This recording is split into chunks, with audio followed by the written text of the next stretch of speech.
जय श्री कृष्ण दोस्तों, आप सभी का अपने चैनल पुण्य धर्म में स्वागत है। दोस्तों, आज हम सब सोमवती अमावस्या का व्रत कथा श्रवण करेंगे और आप सभी को सोमवती अमावस्या की शुभकामनाएं। तो कथा सुनने से पहले हाथ में अक्षत फूल लेकर ही कथा का श्रवण करना चाहिए। सोमवती अमावस्या की कथा के अनुसार एक गरीब ब्राह्मण परिवार था। उस परिवार में पति, पत्नी और उसकी एक पुत्री रहती थी। उनकी पुत्री बेहद संस्कारवान एवं गुणवान थी, लेकिन गरीब होने की वजह से उसकी शादी नहीं हो पा रही थी। एक दिन उस ब्राह्मण के घर एक साधु महाराज पधारे। वे उस कन्या के सेवा भाव से बहुत प्रसन्न हुए।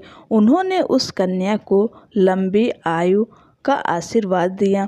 साथ ही ये भी बताया कि लड़की के हाथ में विवाह योग नहीं है। तब ब्राह्मण दंपति ने साधु से इसका उपाय पूछा।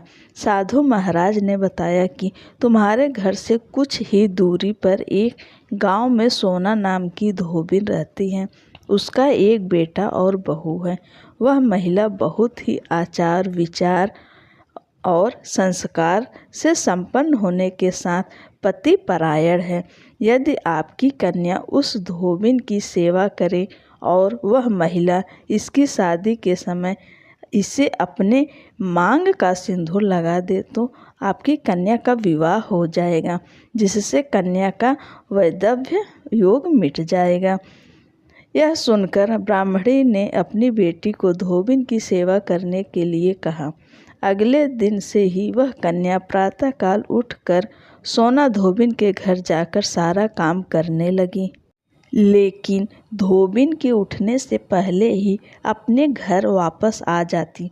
एक दिन सोना धोबिन ने अपने बहू से पूछा कि तुम सुबह उठकर घर का सारा काम कर देती हो और मुझे पता भी नहीं चलता। बहू ने कहा, माँ, मुझे तो लगा कि आप ही सुबह उठकर सारे काम कर देती हैं, क्योंकि मैं तो देर से उठती हूँ।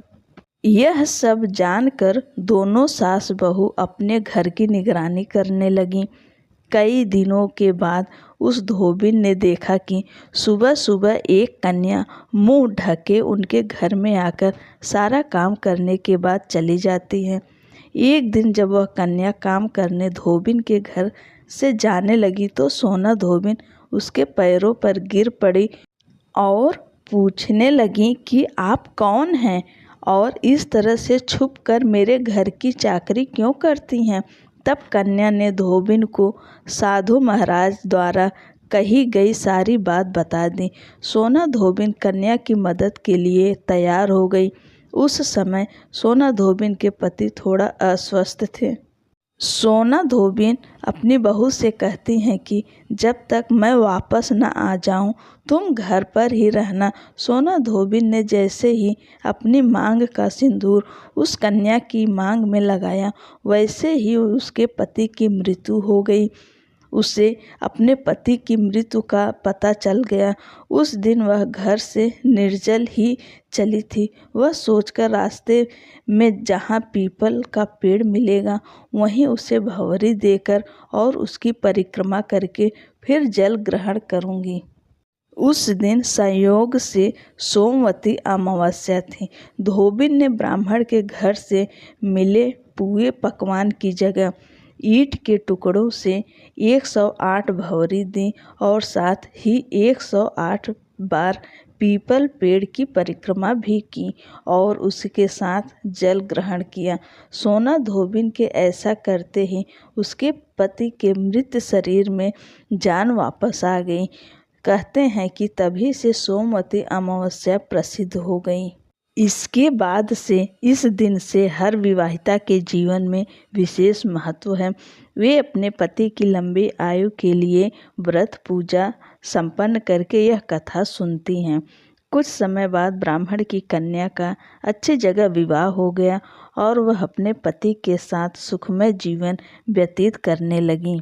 धार्मिक मान्यता के अनुसार जिस दिन सोमवार और अमावस्या तिथि हो उसे सोमवती अमावस्या कहते हैं।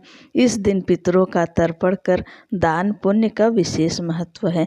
इस दिन पीपल के पेड़ की पूजा व 108 परिक्रमा करनी चाहिए। इस दिन परिक्रमा में पैसा, फल, मिठाई आदि चढ़ानी चाहिए। बच्चों को फल तथा मिठाई बांटने से विशेष फल मिलता है।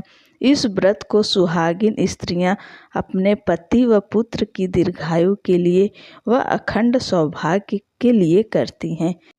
और आप अगर गंगा जी के आसपास रहते हैं तो गंगा स्नान जरूर करिए, क्योंकि बहुत ही शुभ और अच्छा माना जाता है सोमवती अमावस्या पर गंगा स्नान करना। अगर आप नहीं जा सकते हैं तो आप घर में भी नहाने के पानी में गंगा जल और काला तिल डालकर स्नान जरूर करिए। वीडियो में अंत तक बने रहने के लिए आपका बहुत बहुत धन्यवाद। वीडियो पसंद आए तो चैनल को लाइक शेयर कर दीजिए और सब्सक्राइब करना ना भूलें। राधे राधे दोस्तों।